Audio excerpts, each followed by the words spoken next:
Hi, my name is Tiara Pitts and I'm the Director of Fair Housing here at SCR. Today we're bringing you this video as an important risk management tool in terms of fair housing and what you need to be aware of for your business. Now let's jump right in and talk protected class categories.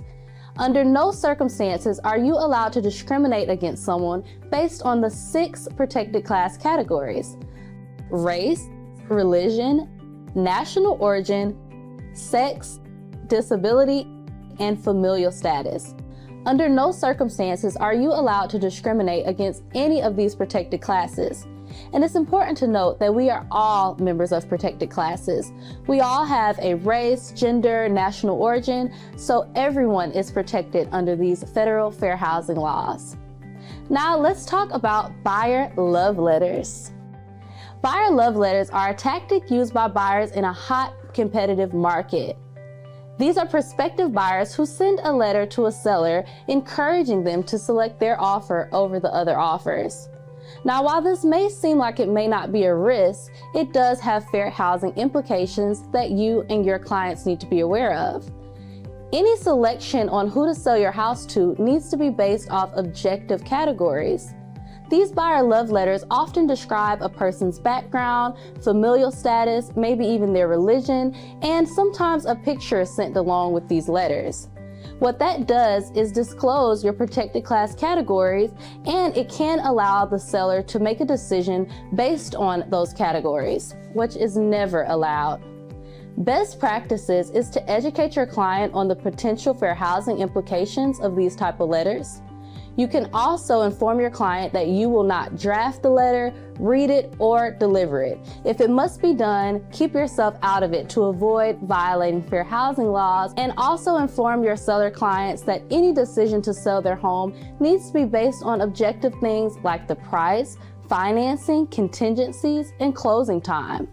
All right, now let's talk marketing and advertising terms, which we get a lot of questions about. What terms are acceptable to use on the hotline? So in terms of advertising around race or national origin, what is unacceptable is anything that describes the neighbors or neighborhood by their racial or ethnic background. Something that says white family homes or no Jews would definitely not be allowed. What is acceptable in terms of race and ethnic background is terms that are commonly used to describe property that have been deemed racially and ethically neutral. These are terms like master bedroom or desirable neighborhood. Now, when it comes to gender, what's unacceptable is any advertising preferring one gender over another or excluding a gender from being able to live there. So that would be totally unacceptable. In limited situations where there are shared living arrangements, there are variations of this rule, but if you'd like to know more about that, feel free to reach out to me on the legal hotline. What is acceptable in terms of gender advertising is things that are commonly used terms such as mother-in-law suite or bachelor's pad.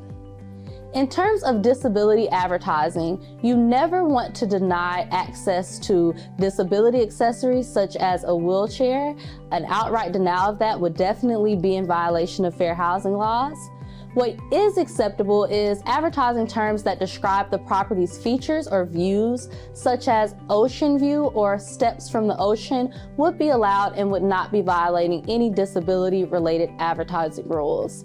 In terms of familial status, anything that prefers one type of family over another is definitely not acceptable.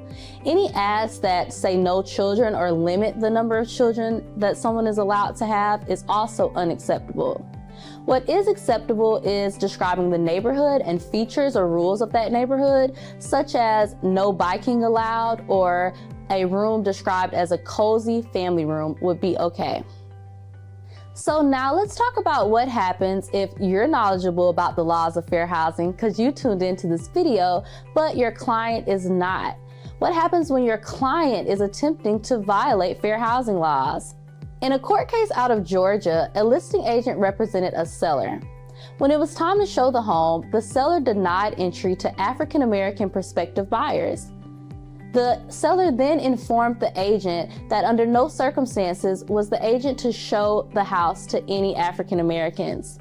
The listing agent promptly informed the seller that that was illegal and in violation of fair housing laws. The listing agent then promptly terminated their relationship with the seller. It's in your best interest to promptly terminate your relationship with any sellers attempting to violate these fair housing laws so that you're not in violation. Now let's talk rental applications and felony convictions. Many people who are incarcerated and people who are convicted but not incarcerated often find it significantly harder to secure housing. This has effects on minorities, African Americans, and Hispanics who are often disproportionately incarcerated, which can tend to have an effect on their housing as well. Now, if you have a rental company and a rental business, you are allowed to ask about prior felony convictions. However, you cannot under any circumstances outright deny an individual based on that felony conviction. What you can do is ask follow-up questions on that initial application and then do a balancing act of the nature of the crime, how long it's been since that conviction, and weigh it against your safety concerns for your property and your residence. Also, we have a rental application in our forms library. If you are a member, you have access to that, so be sure to check it out. Let's talk divisive symbols and listings. An agent can be held responsible for divisive symbols in a listing photo that they posted to the MLS. In an ethics complaint hearing, a prospective buyer filed an ethics complaint against a listing agent. That listing agent took photos of a seller's home who had a Confederate flag prominently displayed in their home. The prospective buyer stated that when she saw those photos, she felt threatened and that the seller had a preference for one group over another. The listing agent testified that he should not be held responsible for what was displayed in a client's home. The hearing panel concluded that the listing agent could be held responsible for what was displayed and what was posted on the MLS. The panel also found that the Confederate flag could be deemed a divisive symbol and could show a preference over one group over another. If your client has these type of symbols throughout their home, first encourage them to take them down for purposes of marketing and selling the home. If your client refuses to do this, best practices is to not take any photos displaying divisive symbols because you can be held in violation of fair housing laws and our code of ethics. Today we've talked a lot about our protected class categories and not violating federal fair housing laws. However, you as realtors are under a heightened standard. As realtors, you have a code of ethics that you have to adhere to, and in November of 2020, our code of ethics was amended to add gender identity and sexual orientation as a part of those protected classes that you cannot discriminate against. Article 10-5 takes it one step further and states that in and outside of real estate, discrimination, hate speech, harassing speech, epithets, and slurs based on those categories are not allowed, whether that's within a real estate transaction or on Facebook, Twitter, or any social media forum. Article 10-5 ensures that we have a heightened standard in and outside of real estate transactions. If you see any harassment, slurs, or epithets based on our protected classes, then it's your job to report it. Please go to our website and file an ethics complaint or a harassment complaint if you see any of these behaviors. It's important for us to be gatekeepers of our industry and ensure heightened standards so that we can continue promoting fair housing for all.